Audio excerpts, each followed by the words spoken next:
En primer lugar, agradecer a la Fundación Círculo de Burgos por ofrecernos este salón y por su disponibilidad.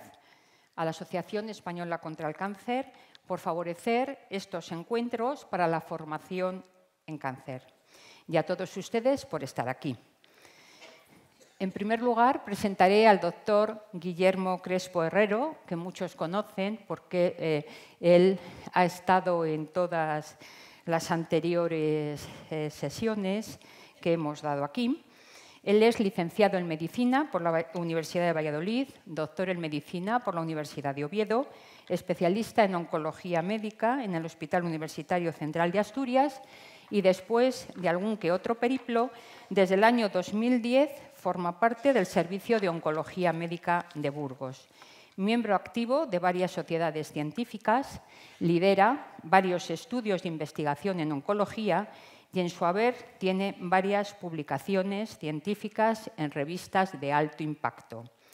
Vicepresidente de la Asociación Española contra el Cáncer de Burgos y artífice de estas jornadas Aprendiendo Juntos contra el Cáncer. Hoy será el doctor Crespo el hilo conductor de este coloquio. Doctor García Girón, conocido yo creo que por todos ustedes, burgalés de pro, báculo de oro y martinillos en su edición especial. Licenciado en Medicina por la Universidad de Valladolid, doctor en Medicina por la Universidad Autónoma de Madrid, especialista en Oncología Médica en el Hospital La Paz de Madrid. En el año 1990 llega a Burgos, se traslada a Burgos.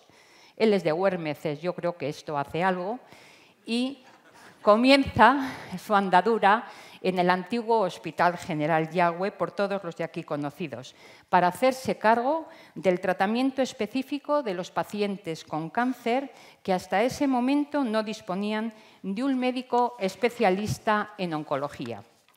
Fundador y creador del Servicio de Oncología Médica de Burgos, que dirige durante varias décadas, impulsor para obtener la mejor tecnología para el diagnóstico y tratamiento de los pacientes de cáncer de Burgos, entre otros, gran integrador desde el punto de vista profesional y humano del equipo multidisciplinar de trabajo, médicos, personal administrativo, personal de enfermería y otros. Miembro activo de varias sociedades científicas y fundador de alguna de ellas, investigador incansable. Múltiples publicaciones en libros y revistas de alto impacto están en su haber. Formador de médicos internos residentes, algunos oncólogos hoy en día, Cristina, María, que os veo aquí, no sé si hay otros por aquí. Pero sobre todo podemos decir que el doctor Carlos García Girón ha dedicado y dedica su actividad profesional prolongada muchos días en el tiempo a facilitar el mejor tratamiento oncológico disponible al paciente con cáncer.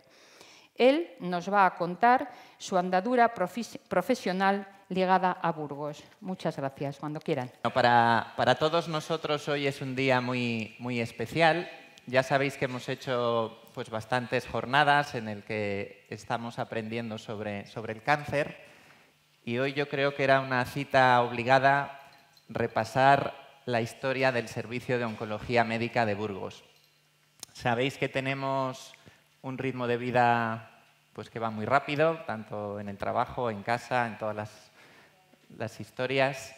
Sabemos que el día a día, las tareas urgentes es lo que nos manda, pero yo creo que hoy es un día para reposar un poco, para gustar lo vivido, para hacer memoria de los buenos momentos, de los retos, de las dificultades y hacer una memoria agradecida, porque este servicio es lo que soy gracias a todo lo vivido anteriormente. Entonces, tenemos que entenderlo, tenemos que conocer nuestra historia para saber lo que somos hoy en día, saber cuáles son nuestras fortalezas, nuestras debilidades y poder mirar al futuro con esperanza. Entonces, eso es lo que queremos para el día de hoy. Así que gracias, Carlos, por aceptar esta invitación y vamos a empezar.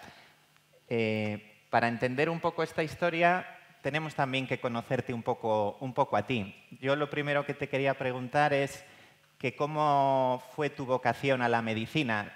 ¿Fue algo ocasional? ¿Fue algo que tú veías claro? ¿Cómo empezó tu historia con la medicina? Bueno, Guillermo, muchas gracias por estas palabras de inicio.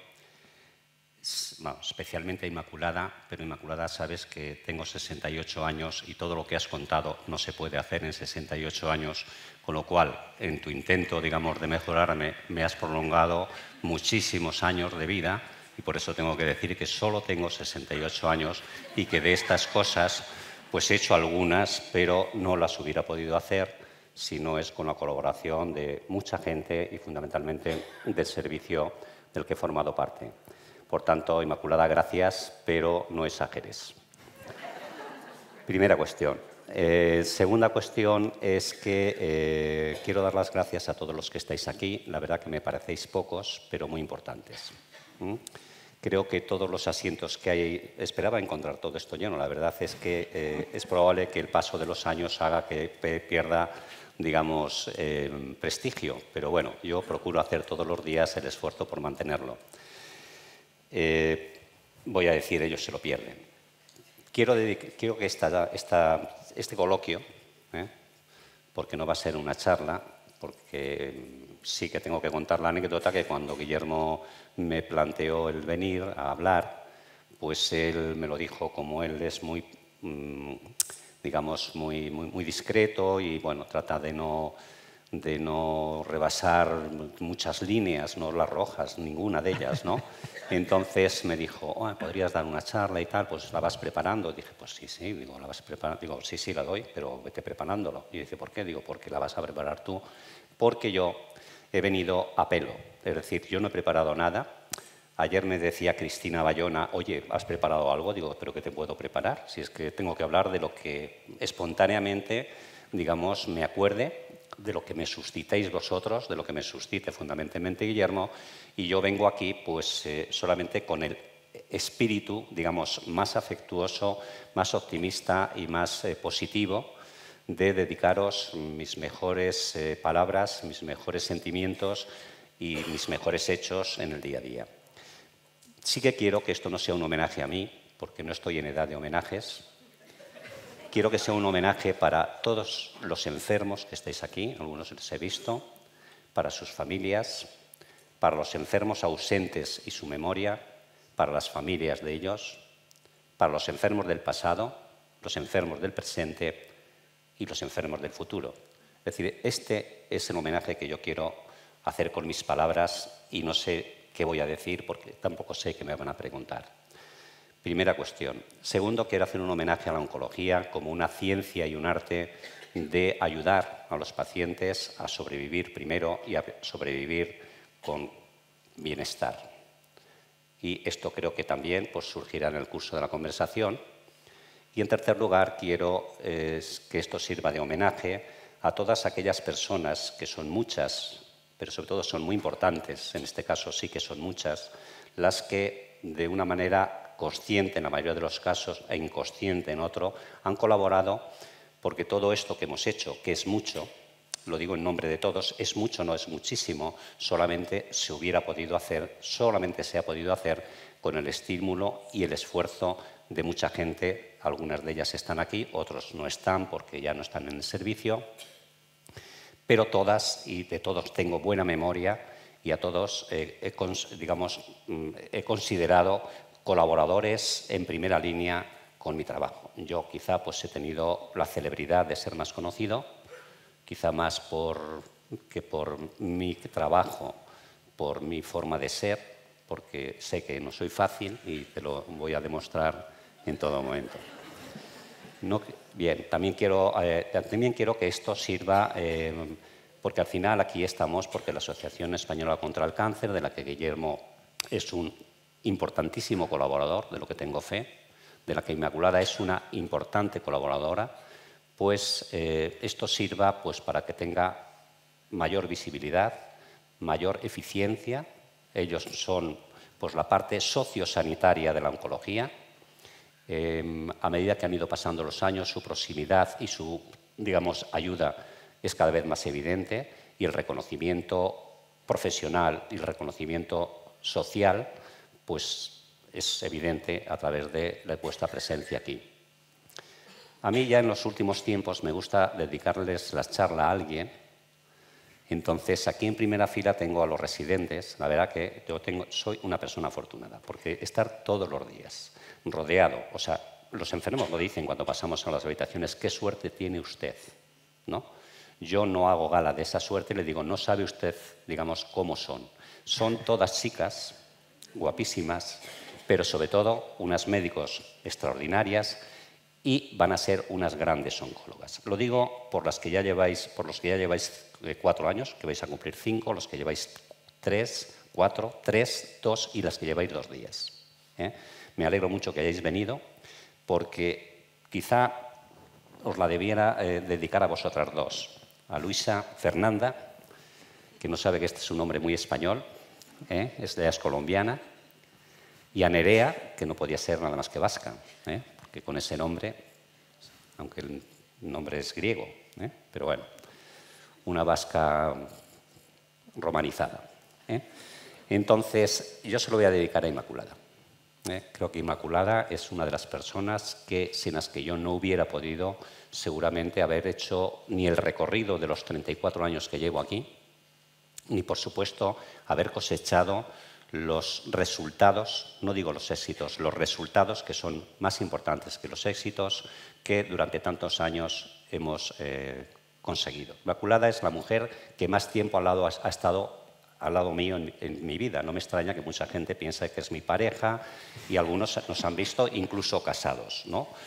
Después supongo que cuando han entendido que no somos pareja, pues habrá dicho se han separado. Pues no, todavía no nos hemos casado, pero nunca se sabe.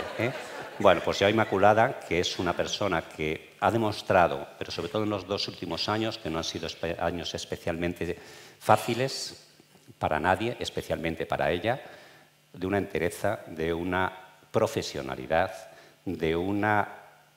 bueno, realmente es una persona admirable. Tengo que decir, y con esto resumo, que en mis 40 años largos ya de dedicación intensa a la medicina, es la mejor enfermera que he conocido.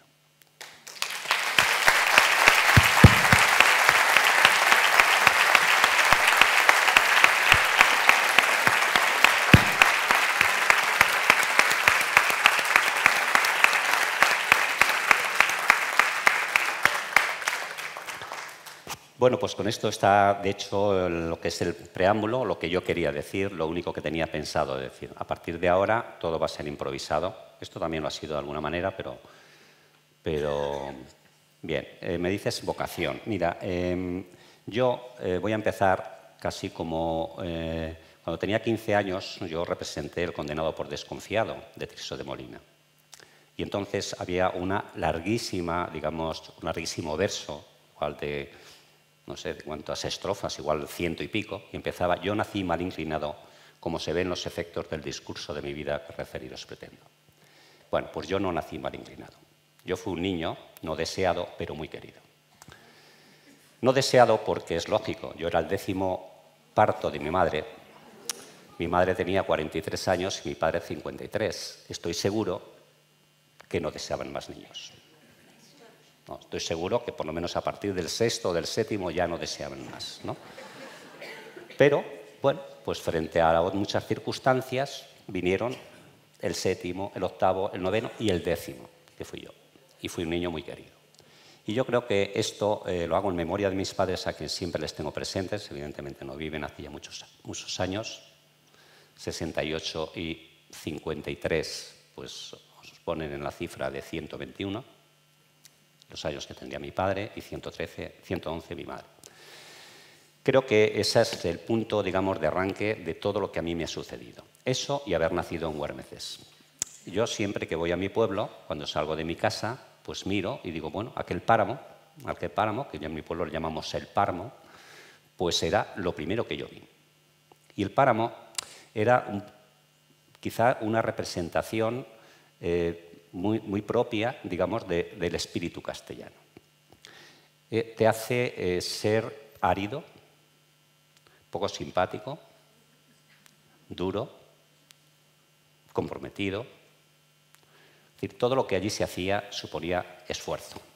Y esto quizá es la primera enseñanza que yo recogí en una casa de agricultores, donde todas las manos eran necesarias y todas las manos estaban ocupadas. De forma que cuando tenías 3, 4 años, pues ya que sabías andar, por supuesto, y romper barrilas, pues te mandaban por la barrila de agua a la fuente, ¿no? Tú venías por allí enredando y en las esquinas pues peligraban no las esquinas sino la barrila. Bien, esto lo recuerdo con especial nitidez y también quiero hacer memoria a todas estas personas que fueron mis padres, mis 9 hermanos mayores y mis tíos, con los que también conviví. La verdad es que yo nunca me planteé que quería ser, ¿no? Lo cierto es que teníamos, no sé si la suerte, pero la circunstancia de que vivíamos al lado del cura. Y el cura, frente a lo que sucedía normalmente, pues el cura no tenía ama de cura, ¿no? Y el ama de cura acabó siendo mi madre, que era una mujer profundamente religiosa, generosa, bueno, es decir, casi con datos de santidad, ¿no? Y entonces el cura formó parte de esta familia que era poco numerosa, más el cura, ¿no? Y entonces el cura ya gobernó la casa, porque el cura llegaba tarde a comer y todos esperábamos a que el cura llegara para comer, ¿no? Y así estábamos todo el día. Claro, yo que quería ser algo en la vida, pues si miraba al alcalde de mi pueblo, el alcalde de mi pueblo era otro agricultor, por tanto, pues para eso tenía mi padre, ¿no? Que era agricultor. El secretario no era gran cosa. El médico era un hombre muy querido, pero no me fijé nunca en él, ¿no? Porque además una vez me atrampé un dedo y me echó una bronca que para qué, porque llevaba las manos muy sucias, como es lógico, de un niño de un pueblo que estaba enredando entre grasa de las máquinas y tal, ¿no? Con lo cual dije, cura. Y esto fue, es decir, con 9 años dije que yo quería ser cura. Mi madre, que quería tener un hijo cura, pero había tenido 3 hijos, 3 tíos jesuitas y mi madre, que me quería y me conocía, pero yo creo que me quería más que me conocía, dijo, tú jesuita. Y yo dije, fraile no quiero ser cura, ¿no? Y entonces no les quedó más remedio, porque he sido siempre de difícil convicción a las ideas contrarias a las que tengo, pues, y me llevaron al seminario. Y allí estuve 9 años, ¿no? Entonces, a los 9 años, pues cuando me preguntan por qué lo dejé, pues bueno, cuando no tengo ganas de explicarlo, pues digo, hombre, pues lógico, las chicas, ¿no? Pues no, de verdad que no tenía yo entonces, no estaba muy espabilado en este terreno y no fue el aspecto, digamos, que me subyugó. Fue posteriormente eso. Entonces, en ese momento me di cuenta que no valía para cura. Que no valía para cura, ¿no? Entonces, pues bueno, llegué a esa conclusión cuando tenía 18 años y lo dije, ¿no? Mi madre se disgustó, no se disgustó, y mi padre, que no tenía ninguna gana de que yo fuera al seminario, también se disgustó. Pero se disgustaron porque realmente ellos creían que iban a tener un hijo obispo. Entonces entiendo que yo, si hubiera sido mi padre o mi madre, también me hubiera disgustado porque me hubiera gustado tener un hijo no cura, sino obispo. Bien. Bueno, pues se fue la primera frustración familiar que di algunas más, pero esta fue, creo que, la más relevante. Pero mi madre, y recuerdo perfectamente el sitio y el escenario, en un verano en que dije que no iba a volver al seminario, me dijo, ¿y qué vas a hacer? Dije, medicina. Y aquello fue un antídoto. Porque mi madre, aunque era muy creyente, también era una persona humana y sabía que tener un hijo cura, esto era muy importante, si era obispo, ¿para qué? Pero igual ser médico era más. Y entonces, pues ahí empezó la historia. ¿Hubo vocación? No, yo creo que hubo un estilo que hubiera servido para ser cura, creo que hubiera podido ser cura, no sé si todo mucho tiempo, pero sí, yo creo que sí. Durante un tiempo lo hubiera hecho con entusiasmo, por lo menos. Y bueno, lo cierto es que surgieron todos los miedos, todas las inseguridades. Hice COU, tuve que hacer COU, por eso en general yo soy 3 años más mayor que la gente de mi curso, porque yo empecé 3 años más tarde. Yo a los residentes les digo que no se preocupen, que yo empecé a los 21 años medicina, que bueno, no, es que yo tardé, que yo acabé a los 26 años medicina, 27, y que acabé la residencia a los 32, pues porque, oye, era muy torpe y tal, ¿no? Como es verdad, los datos igual las razones también, pero bueno, no me lo parecen, pues entonces ellos así, para sus preocupaciones, es afín. Muy bien. Bueno, después de estudiar medicina tenemos que elegir una especialidad. La especialidad de oncología médica es bastante reciente, se crea el primer residente en España es el año 1979 y lo que busca la especialidad es dar una atención integral al paciente con cáncer. Sabemos que hay cirujanos que operan, en esos otros momentos pues cada cual intentaba hacer un poco, pero una especialidad tan novedosa, cuando tú acabas la facultad, ¿por qué eliges hacer oncología médica? Pues yo creo que por este sentido, digamos, un poco rebelde que yo he tenido en todas las cosas, porque la verdad es que yo acabé el año 82, aprobé el MIR en el año 82, pero en aquel tiempo había que ir a la mili, tuve que ir a la mili, porque si no, no podías empezar el MIR, y conservaban solamente la puntuación, ¿no? Y bueno, yo había sacado una buena puntuación, en la mili pues... bueno, pues estuve allí un poco perdiendo el tiempo, bueno, lo aproveché en otro tipo de cosas y no me trataron bien tampoco, ¿eh? Es decir, entonces, no digo tampoco porque no me han tratado bien en casi ningún sitio, entonces en la mili tampoco. Entonces acabé la mili y ese año el MIR empezó 6 meses más tarde, empezó en junio, empecé en junio del 94. Pero yo tenía un amigo, y tengo un amigo que es un tío muy bueno, un médico muy bueno de digestivo en Zaragoza, que él había sacado también muy buen número y coincidimos para coger la plaza porque él también tuvo que hacer la mili. Porque los que eran de mi promoción de Valladolid, pues se habían librado de la mili. Y entonces fui con él y dijo, ¿qué vas a hacer? Digo, chico, yo tenía claras algunas cosas, lo que no iba a hacer medicina interna, por supuesto no iba a hacer nada en Valladolid, nada que fuera medicina interna, la cirugía tampoco quería. Y yo me movía entre la UBI, cardiología, y me dijo, ¿por qué no haces oncología? Había 7 plazas en España, y joder, La Paz tiene que estar bien, ¿no? Era un hospital, pues de alguna manera, buque insignia, en conjunto con el 12 de octubre, en aquellos años, hablo del año 84, y bueno, pues fui allí. Y esto fue también la razón, es decir, que, digamos, razones para coger oncología, teniendo en cuenta lo poco que dábamos en la carrera y lo mal que nos lo daban y, digamos, lo nefastos representantes de la poca oncología que había en ese momento, a mí no me pudieron en ningún momento imbuir ninguna curiosidad, ni menos afición a algo que se dio tan mal y con tanta poca, digamos, calidad, ¿no? Por tanto, yo creo que fue ese comentario y así fue, ¿no? Entonces, bueno... no sabía lo que era la oncología. La oncología empezaba, fui a un servicio y creo que ese fue el salto cualitativo. Es decir, salir de Valladolid, ir a Madrid, ir a un hospital como el de Madrid, encontrarme con los alumnos, los estudiantes, los médicos de la Autónoma, realmente aquello supuso un reto. Y yo creo que eso nunca fue una fortuna. Hizo que los 4 años que estuve pues fueran unos años emocionantes, han sido los mejores años de mi vida. Trabajábamos muchísimo, el capital humano y profesional que se generaba en esos años era brutal. Es impensable que esto se lo hayan podido ir comiendo poco a poco, la inercia, la incuria y la, digamos, poca atención por parte de los gestores administrativos de la sanidad pública para la, digamos, era inmenso, es decir, nos queríamos comer el mundo, ¿eh? Es decir, y realmente, bueno, yo he perdido contacto con muchos de ellos, alguna vez les he seguido por internet, todos han sido de alguna manera triunfadores, estoy seguro que era lo menos que podían ser, y aquello pues fue un estímulo fundamental que marcó mi vida desde el punto de vista profesional. Yo no he perdido aquel estímulo para digamos, nunca, y es el que me ha llevado pues en todos los derroteros en los 4 hospitales que he estado en mi vida, que han sido La Paz fundamentalmente, Ramón y Cajal, un año que estuve en Txagorritxu y los 34 años largos que llevo en Burgos. Bueno, pues vamos a llegar ya a Burgos. La verdad que toda tu vida ha sido un poco una casualidad, sí. O igual es que el camino lo tenías marcado y queremos saber cómo fue que llegaste a Burgos. Pues mira, un hospital en el que no sé cómo se trataba en ese momento a los pacientes con cáncer, cómo llegas tú aquí solo ante un reto tremendo.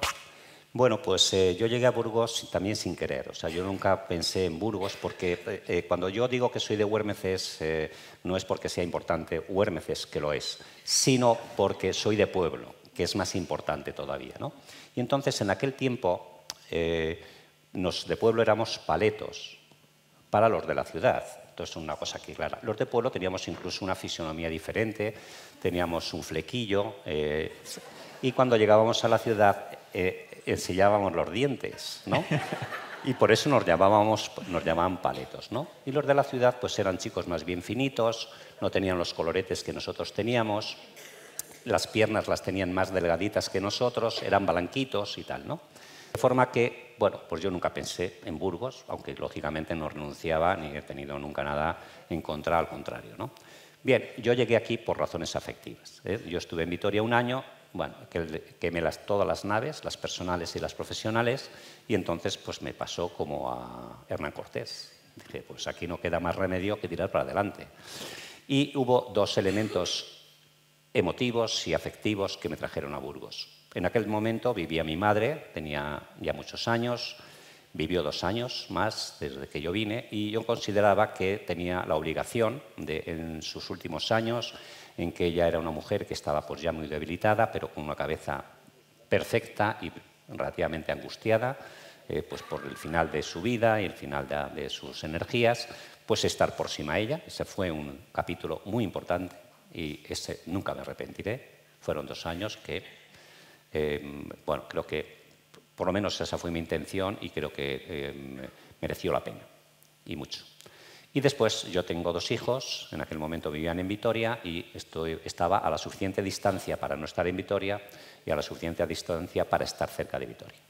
Entonces, esas fueron las 2 razones, ¿no? Por tanto, no profesionales, volvemos a lo mismo. Cuando yo llegué aquí, yo vine un 10 de enero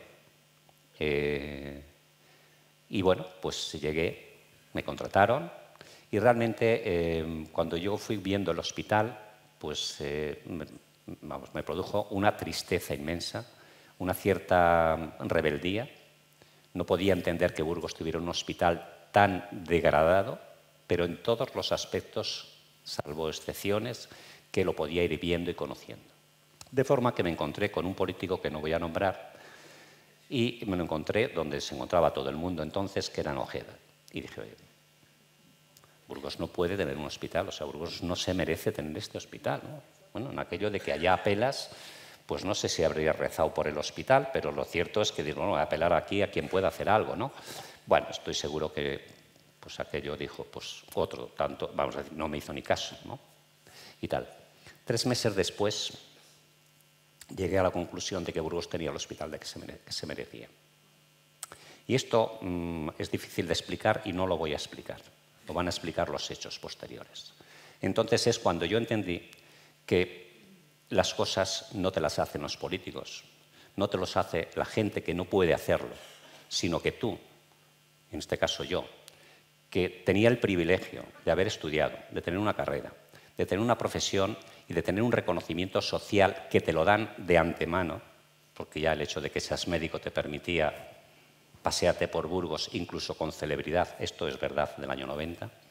Algo que me irritaba un poco, porque yo venía, como digo, de Madrid, del anonimato cómodo, no a esa aparente celebridad y tal, ¿no? A decir, esto lo tenemos que levantar.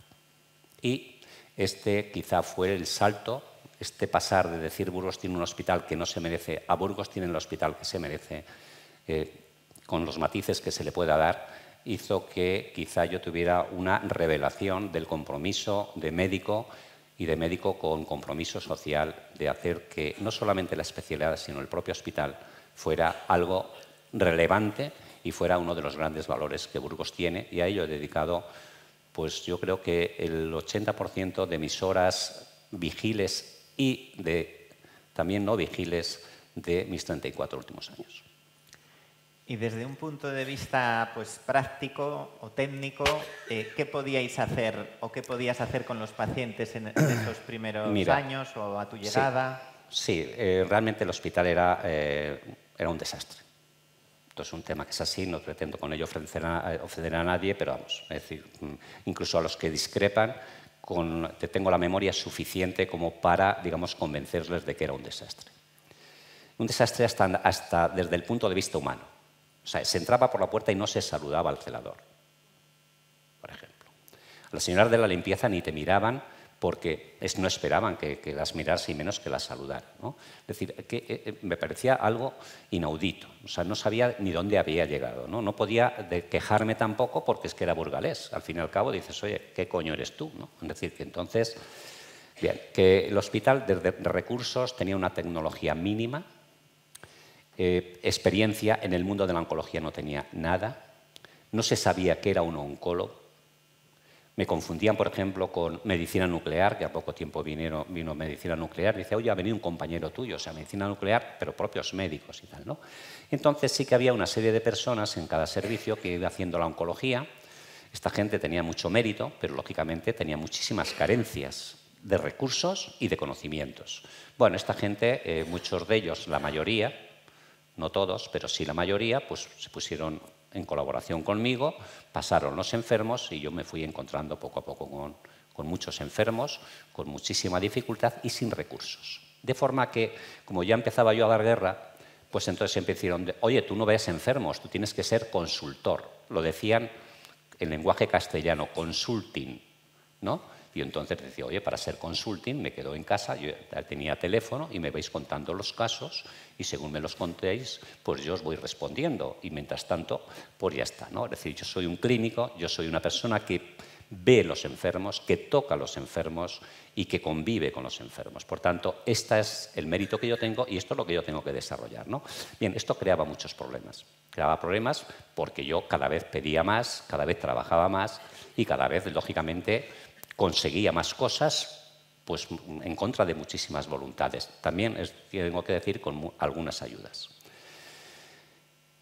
¿En qué se resumía esto? Mira, cuando la gente venía a la consulta, las consultas eran tan desastrosas desde el punto de vista estético que yo creo que veían pues como un señor allí en un desierto intentando resolver un problema importante como son los problemas oncológicos. Y después de que tú habías hecho todo el esfuerzo en la historia clínica, el enfermo, te habías hecho con él, te decían, oiga, doctor, díganos si hay algún sitio donde se pudiera hacer esto que usted nos dice.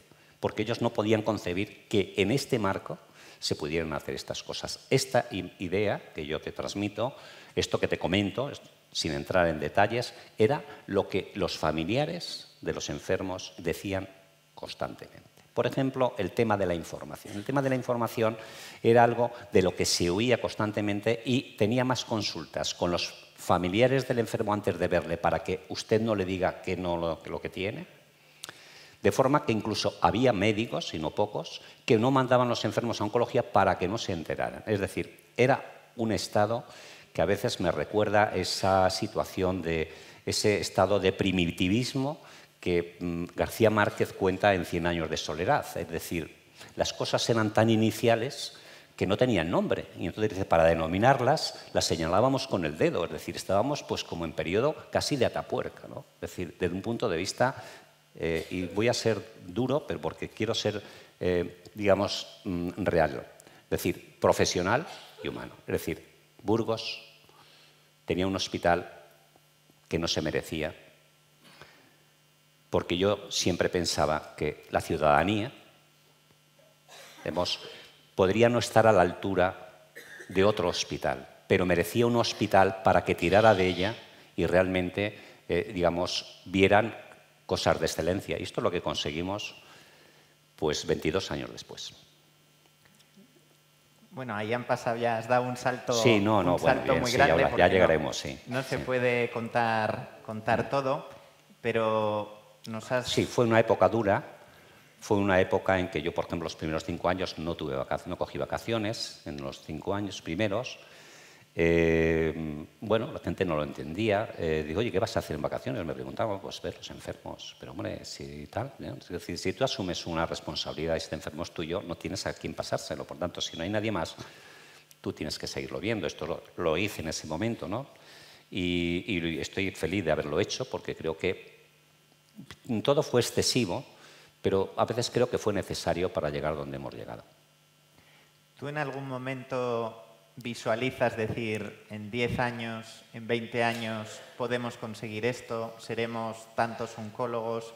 Eso, Sí, ¿cómo sí. estaba en tu cabeza eso? Yo he soñado, porque yo también, digamos, citando a García Márquez, se me alquiló para soñar. Yo he soñado mucho. No digo todos los días, pero todas las semanas sí. No se ha cumplido ninguno de mis sueños. Pero sigo soñando, es decir, porque al final uno tiene que evadirse de alguna manera, ¿no? Sí, yo he pensado todo esto y he tenido muchos proyectos y he escrito muchos proyectos, todo ha sido papel mojado. O sea, lo único que ha sacado adelante todo esto ha sido el esfuerzo personal, la batalla personal y a veces el enfrentamiento personal con la administración. Es decir, o tú o yo. Es decir, estas situaciones que ya llegas que casi parecen callejeras, es decir, esto ha sido. Ayudas hemos tenido pocos. La administración nos ha tratado fatal. Si hay alguien de la administración, puede, cuando haya el turno de palabra, puede hablar, pero casi mejor que no lo haga porque entonces le voy a dar detalles. Entonces ha sido verdaderamente, era muy difícil, de forma que tú me habrás oído decir, porque lo sostengo de esas frases que se acaban convirtiendo en muletillas mías, que en Burgos las cosas cuestan 5 años más y tú lo has padecido, tú lo has visto. Es decir, no solamente hemos tenido que demostrar que éramos buenos profesionalmente, que éramos buena gente, que teníamos buenas intenciones, que trabajábamos denodadamente. Es decir, para que nos dieran las cosas y casi como que nos hacían un favor a nosotros, cuando nosotros no hemos estado trabajando nada más que para vosotros. Esto lo has vivido tú, o sea que esta experiencia, quizá no con tanta crudeza, porque ya éramos más peleando, pero esto fue así, de forma que mucha gente ha pasado aquí y esto, evidentemente, de cuánta gente me ha dicho, Carlos, vete de Burgos, esto no tiene futuro para ti, al final no lo vas a conseguir, y eso tampoco les hice caso. Tu camino sabemos que estaba por aquí marcado. Uno de los aspectos más importantes de la oncología médica es los tratamientos, la evolución de los tratamientos, la investigación. Yo creo que Burgos y tus peleas también pues han sido muy importantes para traer ensayos clínicos a Burgos, para también incorporar los nuevos avances rápidamente, no solo cuando legalmente está financiado, autorizado todo. Y un poco para que la gente entienda también, y los jóvenes especialmente, ahora hay muchos jóvenes que están esperando que salga el nuevo capítulo de su serie favorita o muchos van a estar pendientes del partido de las 9 de la noche. Los oncólogos somos un poco diferentes y cuando hay el Congreso americano, mundial, digamos, que antes había que ir presencialmente allí para enterarte de las novedades y ahora tranquilamente desde tu ordenador lo puedes ir viendo, nosotros estamos pendientes de ese resultado y nos emocionamos cuando un resultado es realmente espectacular. Yo no sé si tú recuerdas con especial cariño algún resultado de alguno de esos ensayos que cuando han dicho con esto conseguimos aumentar la supervivencia, algún estudio que realmente te haya emocionado como un avance grandísimo para mejorar los resultados en esta enfermedad. Bueno, yo creo que primero, antes, para que no se nos quede en el tintero, es decir, sí que podemos decir que a día de hoy, no hoy, sino ya de hace años, Burgos dispone, desde el punto de vista terapéutico, es decir, de los fármacos, es, digamos, el primero de España. Esto no lo digáis. No, sí. Voy a poner ahora el aspecto porque quiero que no lo digáis. Mira, no he podido presumir de esto hasta este momento. Porque cuando esto lo hemos no presumido, lo hemos dicho en un entorno profesional, en esta comunidad, en lugar de ser objeto de admiración, ha sido objeto de envidia. Y a veces nos ha perjudicado.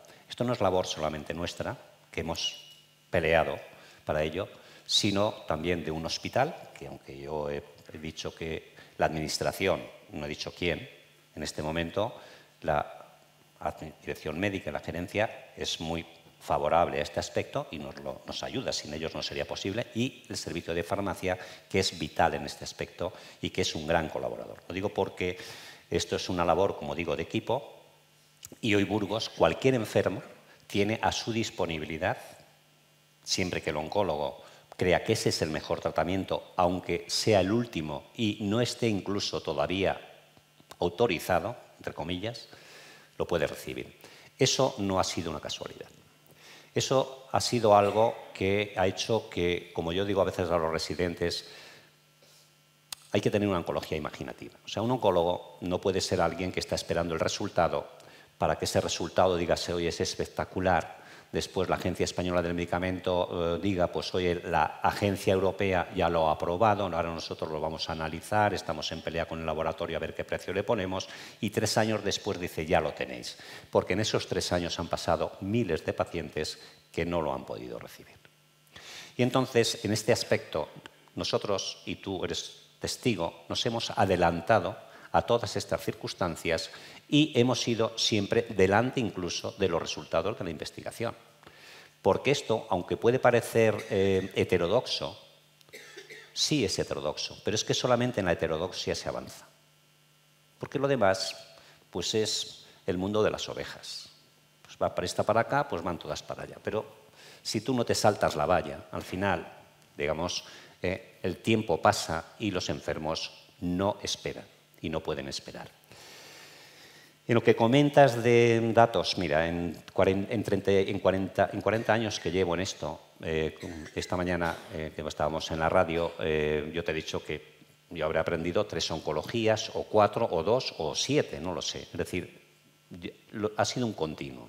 De la oncología que yo aprendí al principio, que me la sabía toda, que para mí no me parecía nada complicada, ahora en este momento, supongo que también por el paso de los años, es enormemente complicada. Es una oncología que se ha diversificado, que se ha profundizado y que el conocimiento que se tiene de la enfermedad, de la célula, sobre todo a nivel molecular, ha hecho que hoy la oncología sea muchísimo más atractiva, muchísimo más difícil, muchísimo más duro que la que yo empecé.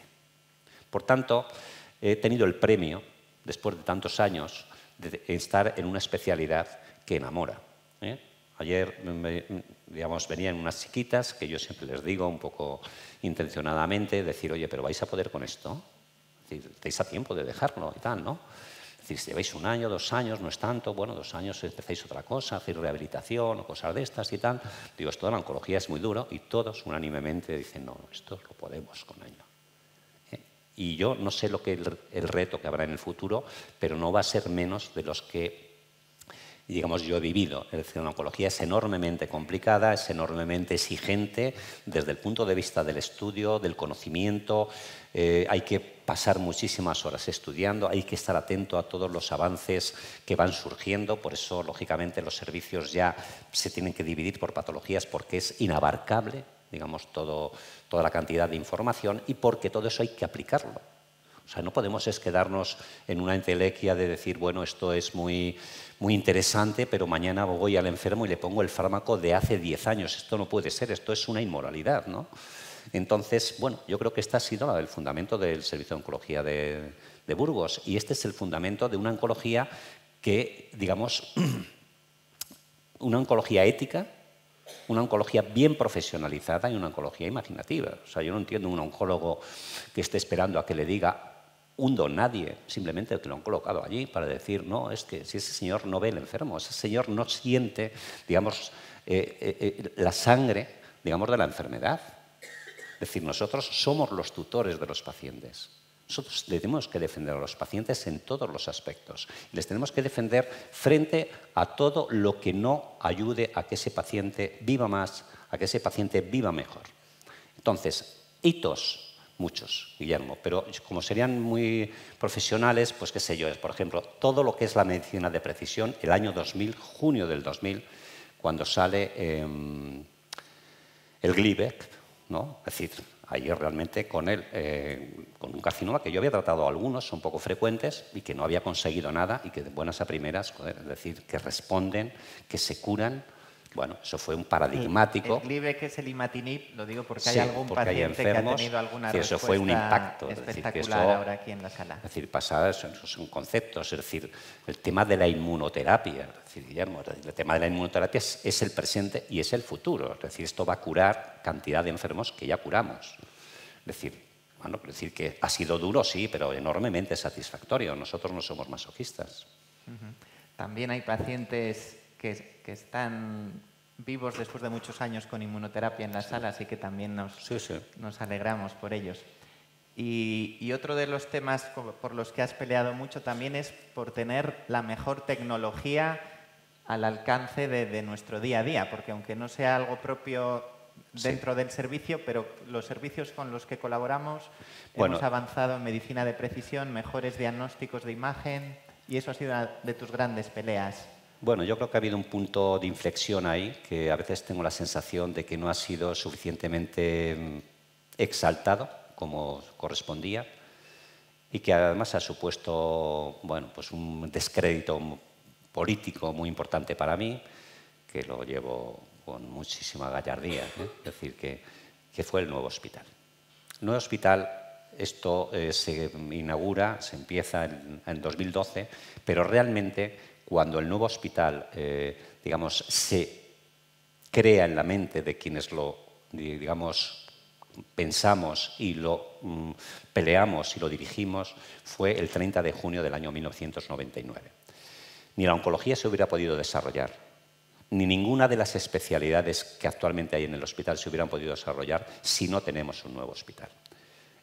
Digamos, el error que se iba a cometer de pensar que el hospital era pues, un edificio que se podía ampliar, era no tener una visión, digamos, casi ni pesimista de lo que era la medicina. Es decir, no cabían los aparatos, no podíamos ver los enfermos, no teníamos casi consultas. Es decir, era un verdadero desastre. El Hospital General Yagüe cumplió su función y realmente todo aquello no era nada más que poner dinero en algo que no tenía, digamos, ningún futuro. O sea, un hospital tiene tres pilares, que es la tecnología, los profesionales, todos los profesionales, y el edificio, la infraestructura. En el Hospital General Yagüe carecíamos de infraestructura, carecíamos de esa infraestructura arquitectónica, no se podía mejorar aquello, salvo haberlo derruido y haber construido, digamos, desde la base un nuevo hospital, cosa que no se podía hacer porque donde hacíamos la medicina mientras se construía el nuevo hospital. No cabía la tecnología y esto restaba, lógicamente, digamos, el poder adquirir nueva tecnología. Y después los profesionales estábamos hacinados y, por supuesto, muy ilusionados porque éramos mucho más jóvenes, pero realmente aquello no nos llevaba a ningún lado, ¿no? Entonces, eso fue un punto, digamos, de inflexión fundamental para la sanidad burgalesa y para Burgos ciudad y sobre todo para los enfermos y especialmente para la oncología.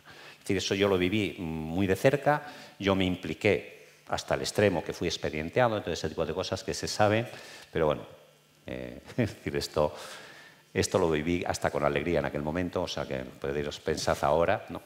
Y entonces ese punto, digamos, permitió que al tener un hospital como el que tenemos ahora, que desde mi punto de vista no se le ha dado, cuando se creó, el cariño, el prestigio que merecía, nunca he entendido por qué, porque siempre creo que cuando tú haces un cambio tan radical en tu vida, es decir, cambias de coche, pues la gente cuando cambia de coche pues adquiere otras, o dice, bueno, pues mira, que hay que cambiar de coche, está ilusionado, se lo enseña a los amigos, oye, mira, pues he cambiado de coche, encima me ha costado barato, no voy a fumar ya dentro, corro menos, es automático y tal, o sea, vive ilusión hasta la familia y tal, ¿no? Aquí tuvimos un nuevo hospital y lo primero que me encuentro es que todo el mundo habla del mal del nuevo hospital, que es muy grande, que está muy lejos, que pasillos tan largos, que todas estas cosas, de forma que incluso me lo preguntan en la calle y yo creo que se sorprenden de que yo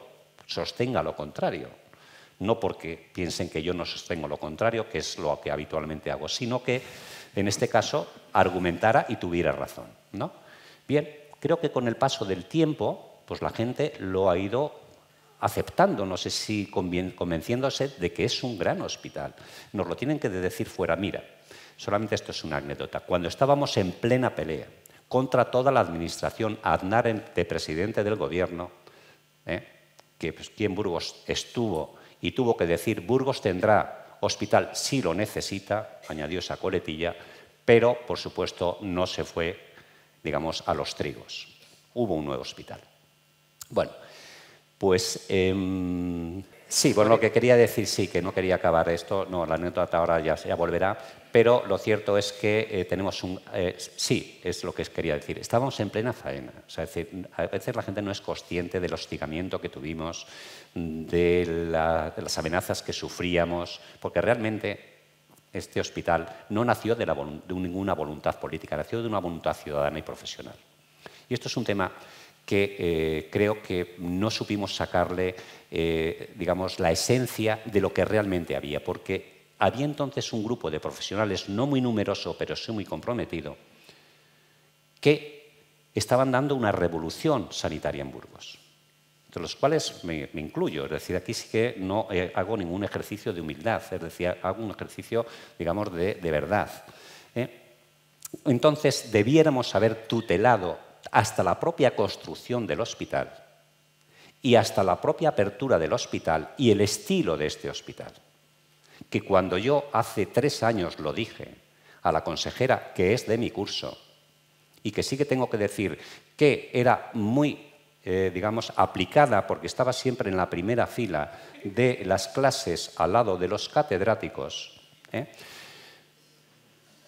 no voy a decir más, pero esto es verdad, ¿no? Y le dije que este hospital no era uno cualquiera, que aquí no se pone y se quita gerentes a criterio político, y que esto tiene un estilo, y esto que es un acto de revolución, en plena democracia, en plena libertad de expresión, supuso lo que vino después. Bien. Esto lo digo por dar alguna explicación para algunos que igual todavía no la han encontrado. Entonces, cuando yo fui, recuerdo, a 2 hospitales, al Clínico de Valladolid a ver un enfermo y al 12 de octubre de Madrid, sentí vergüenza de la pelea tan desaforada en la que estábamos aquí metidos, cuando vi aquellas habitaciones que eran mejores que las del Yagüe.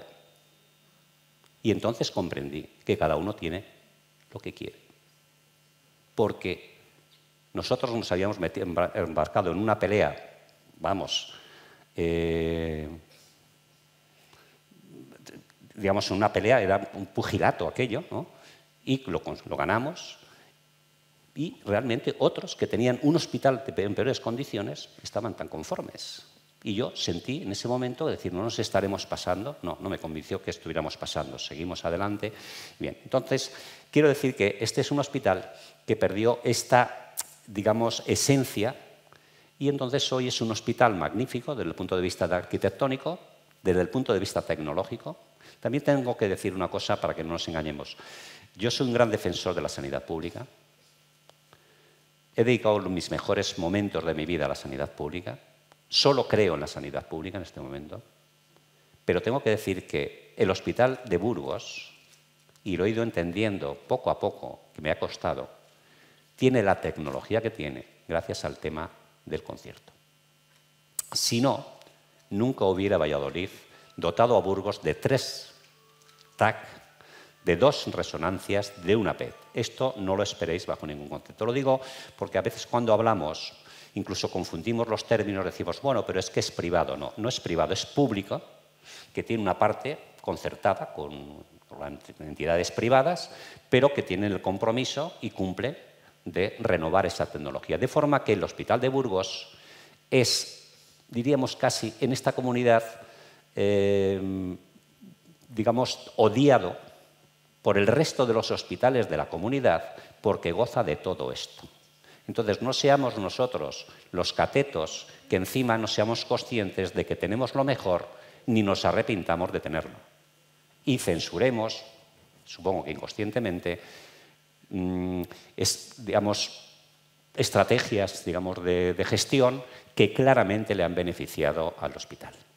Y todo esto, pues sí, evidentemente hemos peleado por ello, se ha conseguido. Y bueno, es que entraría ahí también todo el tema, por ejemplo, de la biología molecular. Es decir, Burgos ha sido pionero, no en Castilla y León, en España, junto con los grandes hospitales de España, y esto eres tú y esto ya estabas tú, digamos, de poder hoy dar a un paciente el mejor estudio de imagen a través de los TAC, de los radiólogos, por supuesto, de la PET y de la biología molecular, que yo siempre he dicho que es como la PET de la célula, cuando en muchos otros sitios no se lo han podido ofrecer. Yo no me vanaglorio de que Burgos lo tenga, más bien me da pena que otros no lo tengan. Pero, por supuesto, porque Burgos lo tenga, no voy a esperar a que otros lo tengan. Y esto lo digo así con énfasis porque son las realidades que vivimos del día a día. Y creo que tenemos que ser conscientes de lo malo que tenemos para mejorarlo, pero también tenemos que ser conscientes de lo bueno que tenemos, de lo que hemos conseguido y de que aquella imagen que yo adquirí en el año 90, en que podía haber dicho, mira, me voy, tenía más posibilidades de irme que quedarme, pues se convirtió en un compromiso por sacar adelante y con otros. Y siempre cuando hablo digamos, en término plural, es decir, no estoy hablando de mí solo porque de esto soy absolutamente consciente que solo no hubiera podido hacer nada, sino con mucha gente que creyó de la misma manera que yo o en lo que yo creía o creíamos a la vez simultáneamente por razones distintas y hubo un compromiso con el desarrollo de la medicina y con la sociedad burgalesa. Bueno, dentro de poco os vamos a dejar hacer alguna pregunta, pero yo todavía quiero hacer un par de ellas porque podríamos hablar largo y tendido. Pero sí que me gustaría que nos dijeras, dinos unas características que crees que tiene que tener el oncólogo médico bueno, excelente, que no le pueden faltar. Bueno, el oncólogo médico tiene que ser excelente. O sea, para empezar. O sea, yo no acepto un oncólogo médico, no lo acepto. Es decir, no acepto un oncólogo médico, digamos, bueno. Por supuesto, de ahí para abajo, olvídate. O sea, es decir, un oncólogo médico tiene que ser de 9-10. Tiene que ser sobresaliente o matriculado. Porque lo que tú manejas es de tal complejidad, de tal importancia y de tal repercusión que tienes que dejarte tu vida profesional a favor de ese enfermo. Esto en cualquier caso. En una sanidad como la pública, esa persona es un coterráneo tuyo, es un señor de tu país.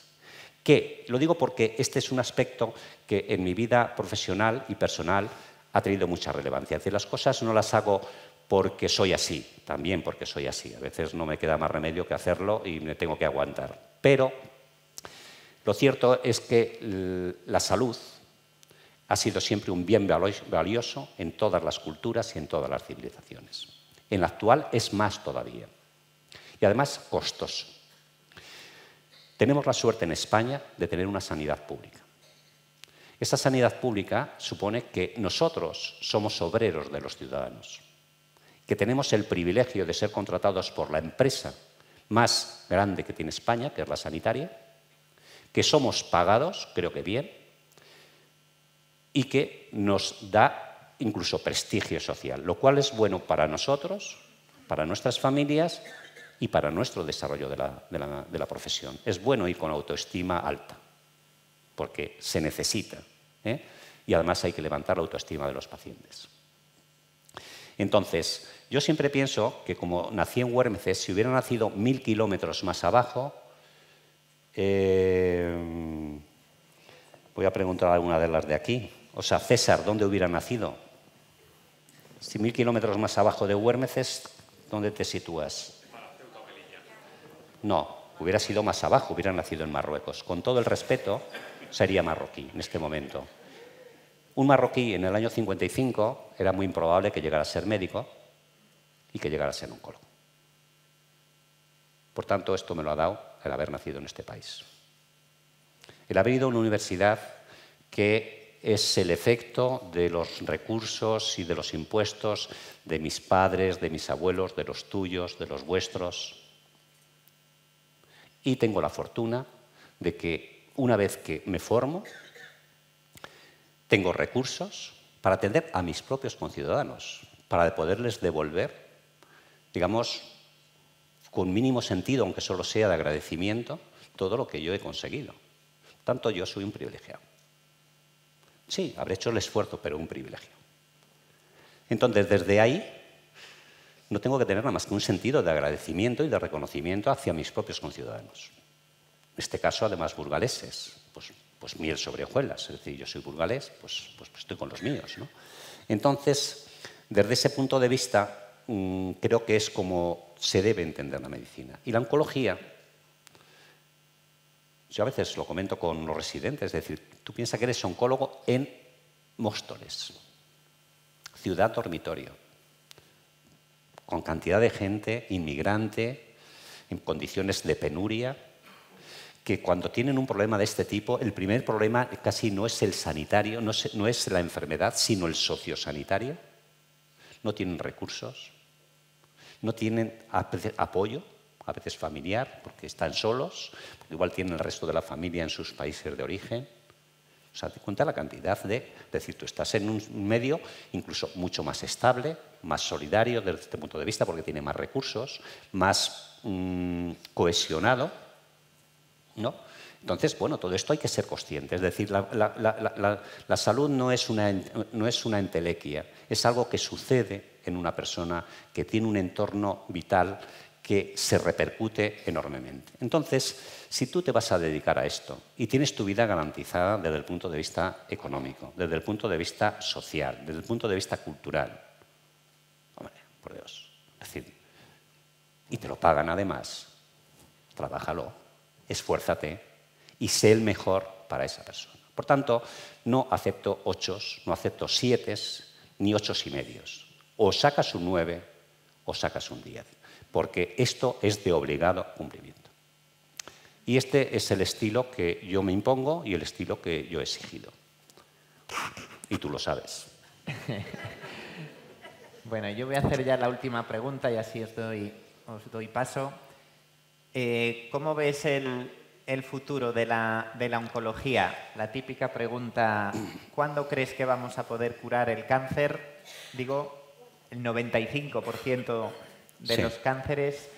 Y no sé cómo ves el futuro en Burgos de la oncología también. Bueno, yo creo que el futuro en Burgos lo tenéis que hacer muy mal para empeorar lo bueno que está ahora. Es decir, que esto, vamos, lo tenéis complicado, mejorarlo.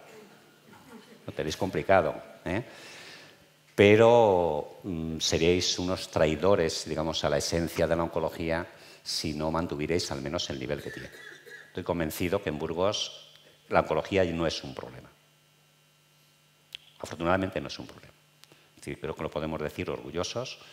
Ojo, y a Dios rogando con el mazo dando. Es decir, no venimos de casa cuando hemos venido aquí, venimos del hospital. Pero, por supuesto, con un esfuerzo y una ilusión y un entusiasmo que no debéis abandonar nunca, no debemos abandonar nunca, porque todavía continúo, a pesar de algunos. Entonces, ¿cómo veo la oncología? Pues mira, la veo complicada. O sea, la veo complicada porque veo complicado el cáncer. El concepto de curación yo creo que digamos, es algo que hay que cambiar, porque en general curación tienes una denominación, vamos, una definición latina que es restitución ad integrum. Ad integro. Es decir, el ejemplo sería unas anginas. Uno tiene unas anginas, se le han puesto muy grandes y tal, toma unos antibióticos y después le miran, le bajan la lengua con la cucharilla que se hacía antes y dice, oye, pues están perfectas. Esto es una curación. Claro, pero esto es frente a una enfermedad aguda. Un ejemplo parecido, pero con cicatriz, sería una apendicitis. Apendicitis aguda, pues se pone fatal el paciente, le duele mucho, le operan y bueno, pues a los 4 o 6 días ya está resuelto el problema y le queda después una cicatriz más o menos grande y tal, ¿no? Las enfermedades crónicas y degenerativas, como en las que está el cáncer, podemos poner ejemplos de una bronquitis crónica. En enfermos bronquítico crónico toda la vida. Un diabético es diabético toda la vida. Un señor con hipercolesterolemia, él tiene hipercolesterolemia toda la vida. Lo que tiene es un tratamiento que controla esa enfermedad y hace que esa enfermedad le permita vivir los años o casi los mismos años que le correspondía. El cáncer es mucho más complejo que estas enfermedades, porque el cáncer está en la esencia, digamos, de la vida. El cáncer existe desde que existe una célula, desde que existen genes, porque el cáncer, en definitiva, es la alteración de un gen. ¿Y qué es un gen? Pues un gen, digamos que la vida, para que así os llevéis alguna cosilla de culturilla simplemente, yo digo que la vida apareció cuando apareció el chón. Para ti que eres colombiana no sabes lo que es el chón, pero aquí en Burgos el chón es el cochino, ¿no? Bien, pues chón, que es CHON, es carbono, hidrógeno, oxígeno, nitrógeno. Bueno, pues cuando aparecen estos 4 elementos, aparece una molécula que llamamos nucleótido. Y hay 4 nucleótidos solo. Esos 4 nucleótidos se aparean entre ellos y van formando el ADN, de esto que hablan ahora tanto, del ADN del futbolista, del Real Madrid, del Barcelona parece que no tiene ADN. Este año, o sea, habrá gente aquí del Barcelona, pero bueno, este año estáis sin ADN, ¿no? Entonces, bueno, o sea, con lo cual quiere decir que se puede sobrevivir, en tercer lugar, sin ADN. Entonces, ese ADN, esas 4 moléculas que se van uniendo, pues de esas tenemos 6.000 millones, solo 6.000 millones. Y esas son, digamos, nuestras señas de identidad. Cada uno tenemos las propias. No porque tengamos otros 4, no, esos 4 se ordenan de muchas maneras diferentes. Y ellas, en fragmentos que van haciendo, se juntan y dicen, mira, nosotros nos vamos a encargar, es como si fuera una obra, de las pestañas. Y estas son las moléculas, esos nucleótidos de las pestañas. Ese grupo que trabaja en ese área es un gen. De estos tenemos 30.000. Lo digo porque los números realmente abruman.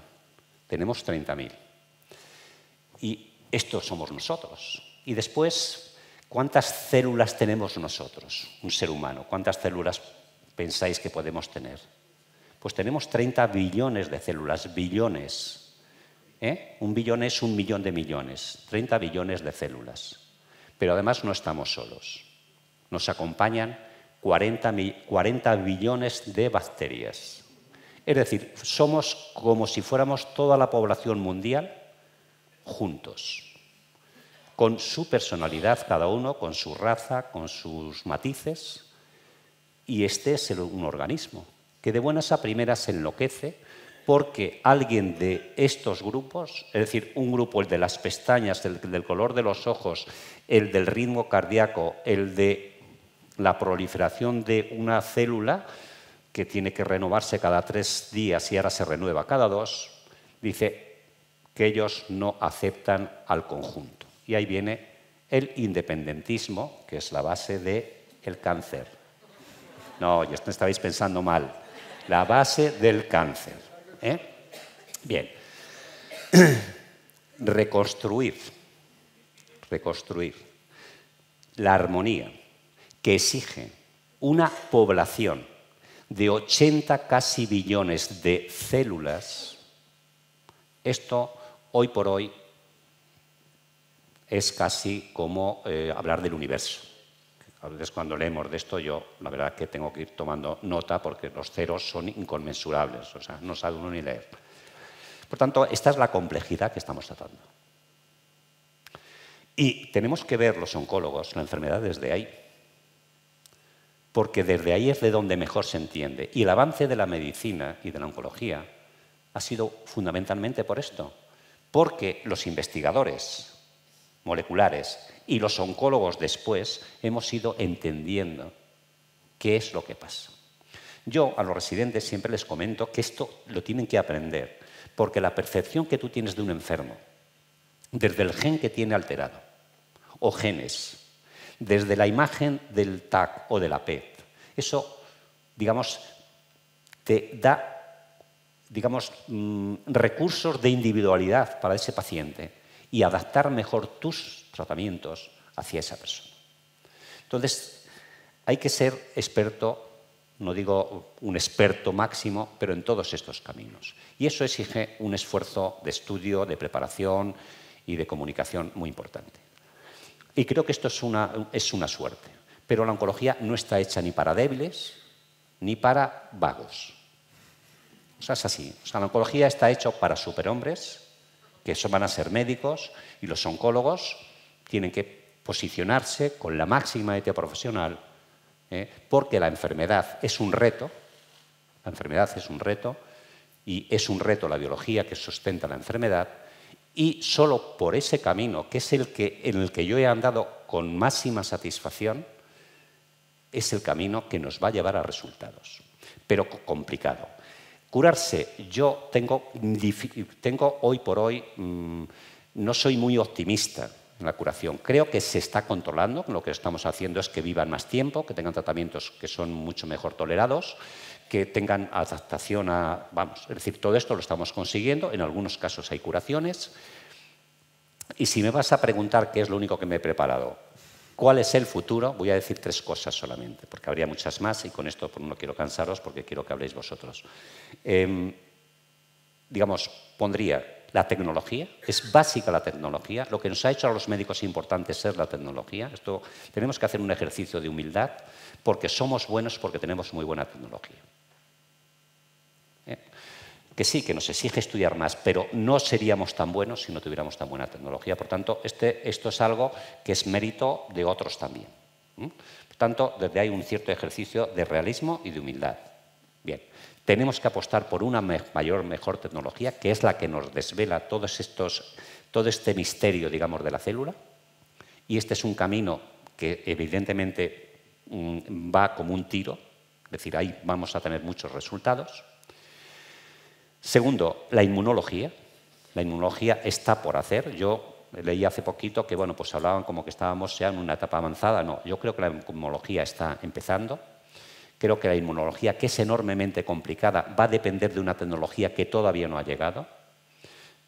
La tecnología que, tiene que,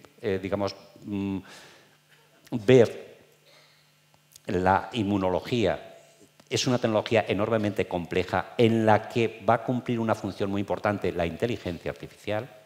La inteligencia artificial, que se habla mucho ahora, en síntesis, es juntar miles, billones y billones, es decir, estos 80 millones de células, sus datos son impracticables para una mente humana.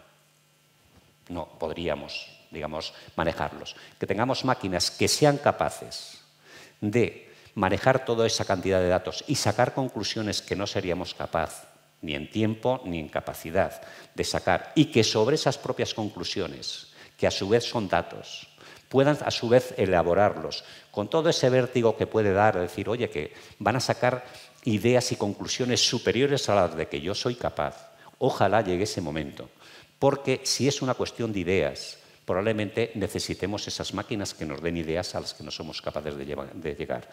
Y si es una cuestión de datos, por supuesto que ellos nos lo van a dar. Por tanto, creo en la inteligencia artificial, creo en la inmunología, la inmunoterapia, y creo que todo esto en un país como España, un país mediterráneo, un país solidario, solamente tiene que realizarse para beneficiar máximamente a los enfermos en el ámbito de la sanidad pública. Porque creo que es el elemento cohesivo desde el punto de vista social más importante que tiene España. Muy bien, pues bueno, muchas gracias, Carlos.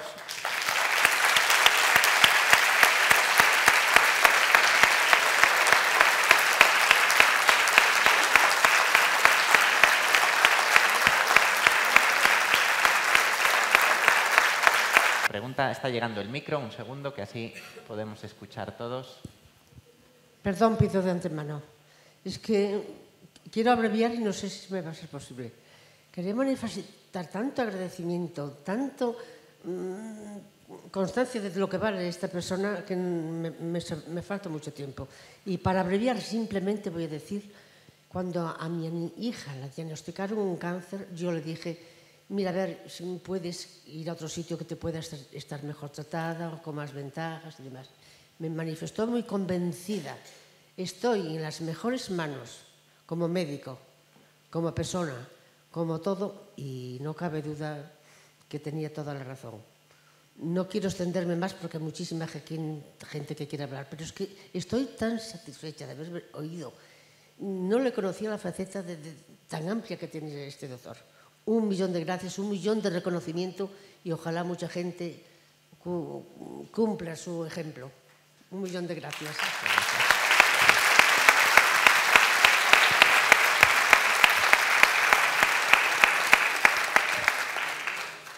Buenas tardes. Después de mi tía, quería también mostrar mi agradecimiento por la organización de este evento, a la Asociación contra el Cáncer, a la grandísima Inmaculada, por supuesto al doctor Girón y a todo su equipo, que son magníficos.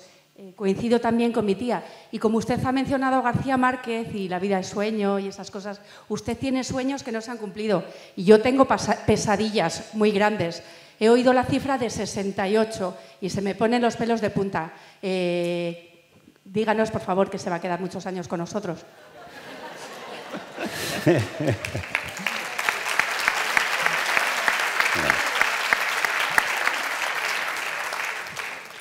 Mira, cuando pretendían que me fuera, tenía 66 y yo pues dije que iba a estar 2 años más, ¿no? Pero cuando vi que me querían echar, ya sabes cuál es mi estilo. Dije, ¿cómo?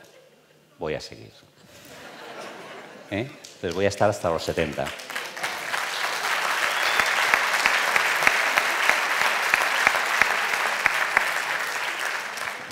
A ver, cuando una persona como usted, luchadora por la sociedad en general, por los avances, ha luchado tanto por eso, otra persona que es igualmente luchadora en otros ámbitos, pero le ha llegado el día de tener la enfermedad, el tener un cáncer, ¿cómo se lucha contra eso? Sí, a ver, contra el cáncer, ¿cómo se puede luchar de la misma manera que ha luchado usted por los avances? ¿Cómo se puede luchar? Sí. Bueno, yo creo que primero hay un tema que yo he dicho al principio que soy un privilegiado y soy un privilegiado. Es decir, yo soy una persona que ha tenido la suerte de trabajar en muchísimo, de estudiar muchísimo, de estar con unos compañeros extraordinarios, de tener un apoyo excelente, pero sobre todo de gozar de muy buena salud. Todo esto no lo hubiera podido hacer si hubiera tenido una salud. Por tanto, este es el primer principio. Y entiendo, y desde ahí, lógicamente, nace mi comprensión que cuando una persona carece de salud, evidentemente tiene una situación. Mira, esta mañana creo que lo comentábamos. Para mí es muy importante a veces la etimología de las palabras. Enfermedad supone infirmitas, es la pérdida de la firmeza, la pérdida de, digamos, de la personalidad, para que nos entendamos, en un sentido, digamos, metafórico. A partir de ahí, todo es precariedad, es mucha mayor dificultad y, evidentemente, es muy difícil, digamos, conseguir todo esto que hemos conseguido quienes hemos tenido la suerte de gozar de buena salud y dedicar esa energía pues, a vosotros, a los enfermos, pero no podemos daros la salud nuestra porque lo que pretendemos es que recuperéis la vuestra. Es decir, ¿qué recomendación yo puedo dar a un paciente? Primero, evidentemente, que esté con un buen médico. No acepto, lógicamente, que tengas un mal médico. Es decir, tienes que tener un buen médico. Tienes un médico que te ayude y que conozca bien tu enfermedad, que por supuesto esté a tu disposición. Y después tú, por tu parte, tienes que tirar para adelante. El camino no sabemos lo largo que va a ser, pero esto es como cuando yo fui a la Mini. Yo tuve que estar 15 meses y dije, bueno, voy a procurar que sean 13, imposible, que sean 14, imposible. Entonces dije, voy a intentar pasármelo bien.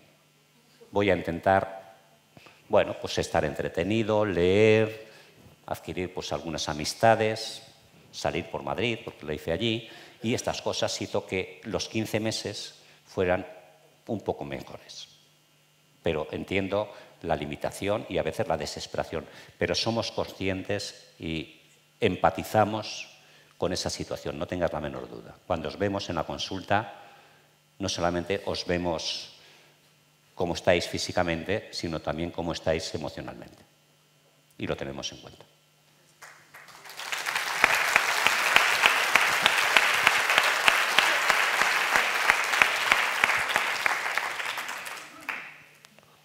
¿Alguna pregunta más? Aprovechad. Por allí. Hola, hola Carlos. Hola. Soy Montse Gómez. Ah, sí. No sé si voy a poder hablar sin emocionarme. Nos conocimos en el año 94 mínimo por un recorte de prensa que tengo aquí.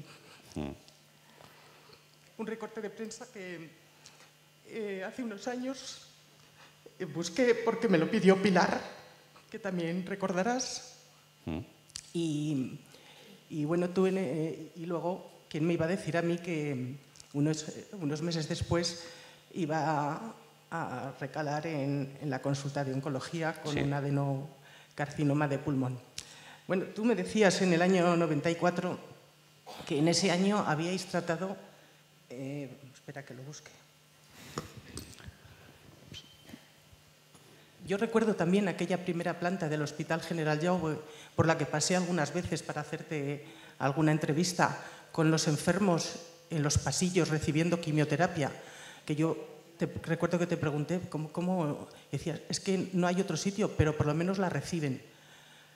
Entonces, creo que desde entonces hasta ahora ha habido un camino intensísimo, costosísimo, que nos has contado esta tarde, que me ha encantado. Bueno, pues tú me decías... A ver, Montse, ¿qué me quieres decir? No, lo que quería decir es que en aquel año tú decías que habíais tratado, no sé si 1000 casos de cáncer al año. Claro, la evolución en todos estos años ha sido inmensísima. En el futuro no sé si se contempla ampliar el servicio, el número de oncólogos, porque lo que vemos los pacientes es que tenemos muchas horas de espera, a veces falta de profesionales. Bueno, eso, simplemente cómo ha evolucionado el servicio y cómo va a evolucionar, y sobre todo darte las gracias. Bueno, y dar las gracias, sí, evidentemente, a todo el servicio de oncología, a todos. Bien, yo creo que, bueno, vamos a ver, los hospitales son estructuras a veces demasiado rígidas y no se adaptan a veces a los cambios, digamos, de la enfermedad, ¿no? Es decir, las enfermedades, digamos, la sociedad enferma como vive. Cuando yo fui a La Paz había 5 servicios de cirugía, que la mayoría de esos 5, pues 4 estaban prácticamente, digamos, sin hacer nada, porque no había tanta patología quirúrgica. Entonces, ¿qué explicación tenía en el año 84? Tenía la explicación que La Paz, que se había fundado en el 25 años antes, la sociedad española era una sociedad muy joven. Las patologías eran esencialmente quirúrgicas, que había muchísimas úlceras de estómago, perforaciones gástricas, apendicitis, fracturas, digamos, accidentes laborales, accidentes automovilísticos, que había muchos más. Era una sociedad que enfermaba de patología esencialmente quirúrgica, con lo cual 5 servicios de cirugía. ¿Qué pasó? Que ahora tenías una pléyade de cirujanos que no tenían que operar, ¿no? Entonces, todo esto, claro, crea un exceso de personal que se gestiona mal, que gestionan mal, que no lo gestionan con agilidad. Y esto es una cuestión que, bueno, esto sería meterme en temas que darían lugar a debates y que tengo a veces las cosas claras. Es decir, esto si pasa en una empresa, no te dejan en un puestecito con tus 3.000 euros al mes. Te dicen, mira, vas a venir ahora a este departamento y tienes que empezar a aprender esto, ¿no? Es decir, que un médico debe ser alguien que también asuma el riesgo de que su especialidad pues mejore mucho, o sea, se cure el cáncer y los oncólogos no sean necesarios, pero somos oncólogos, pues igual tenemos que dedicarnos a ser neumólogos o neurólogos o lo que fuera. No hay peligro en la oncología, no tengáis miedo. Lo digo por los otros jóvenes que ya les veía ponerse un poco nervioso. No, acabad la residencia, que tenéis larga vida en la oncología, ¿no? Entonces, yo creo que la oncología ya se ha posicionado desde un punto de vista de prestigio, de tener su espacio, que es un servicio de tantos en el hospital, con el reconocimiento no solamente social, sino institucional adecuado, para que, lógicamente, con el empuje de los oncólogos tengan los recursos que los ciudadanos necesiten. y si no, pues los oncólogos estoy seguro que, como yo he hecho en sus momentos, pues pelearán porque eso suceda, ¿no? Respecto del número de médicos, siempre de lo mismo, que sean buenos médicos, porque esto no es una cuestión de cantidad, es una cuestión de calidad, en todos los ámbitos. Sí, una pregunta más. En ocasiones los enfermos, los pacientes, tenemos que acudir a muchos especialistas que a veces exigen una cierta coordinación. He oído en algún foro hablar como del gestor, un poco que haya un médico que aglutine, que coordine toda esa... Porque es verdad, tenemos muchas especialidades que a veces se dispersan una de otra. Y luego también, una cosa más, me gustaría preguntarte un poco por la importancia de la investigación. Bueno, yo creo que esa es más que un médico, es una enfermera. Ya existen muchísimos hospitales. Esto es un tema viejo, pero en Burgos todavía no ha llegado, ¿no? Porque como somos... No, la verdad que no, es una cosa incomprensible. Es la enfermera gestora de casos. Es decir, tú llegas a un hospital y un hospital es un mundo complicado. Y además con dificultad hasta de tránsito por el hospital. Está más señalizado, la gente dice, oiga, pero es que voy aquí a la -2 y aquí no baja este ascensor a la -2. O sea, no hay ningún sitio que ponga allí, joder, que la -2 está en el otro lado. Le tienes que explicar al paciente que el hospital está así y que aquí no puede haber -2 porque nos meteríamos debajo de tierra y que el -2 está. Pero el señor no lo tiene por qué saber, ¿no? Es decir, si fueran unos aeropuertos perderíamos el viaje casi todos, ¿no? Porque siempre que los aviones salían puntuales. Bien, eso existe la gestora de casos, que es alguien que te recibe con cortesía, con conocimiento y con afecto. Y te dice, mira, no te preocupes, lo primero, tienes que ir a 7 especialistas. Ya tienes aquí las citas. Este es tu punto de referencia. Vas a venir conmigo donde fulanito, donde meganito. Cuando salgas, esperas allí que vengo y te recojo y vas a este otro sitio. Y ya está. Esto está no solamente inventado, está archiinventado. Pero bueno, llegará algún día a Burgos. No es comprensible que este tema no esté sucediendo, no solo en oncología, sino en muchos servicios. La investigación. Lo ha dicho Guillermo, es decir, la investigación, y lo hemos dicho yo de otra manera también, es decir, no hubiera sido posible, no es posible conocer la intimidad de las enfermedades si no es vía investigación. Y hay investigación que llamamos básica, investigación que está sujeta a tecnología enormemente compleja y que está no en manos de los oncólogos, sino de los investigadores biológicos. Y estos son muy proactivos. Y bueno, pues ahí sí podemos entrar en temas de si en España se dedican suficientes recursos o no y tal. Bueno, esto sería un tema que yo también tengo mi opinión. Pues bueno, vamos a pensar que se debiera dedicar más, ¿no? Yo creo que no solamente se debiera dedicar más recursos a la investigación, sino sobre todo no desperdiciar tantos recursos en pseudoinvestigación. Porque después esto de la investigación es casi como el equipo de fútbol, que todo el mundo querría tener un equipo de fútbol, si no es en su barrio, en su calle, ¿no? Y es decir, y yo creo que la investigación solamente están capacitados para hacerlo. Las ideas las podemos tener todos, pero después la investigación, de hecho, o sea, la que da resultados, estas solamente lo puede hacer en ciertos laboratorios donde tienen recursos, y aquí también, como en tantas cosas, hay que concentrar recursos y no dispersarlos. Porque a veces la investigación se ha convertido pues como... Bueno, pues decir, como en un postureo, ¿no? Hacemos investigación y todo esto. Mira, hoy han elegido en Salamanca a un señor que hace investigación en inteligencia artificial. Como lo que cuenta para de cara a lo que vamos al currículum es el impacto de tus publicaciones, es una persona que sale hasta 45.000 veces citado.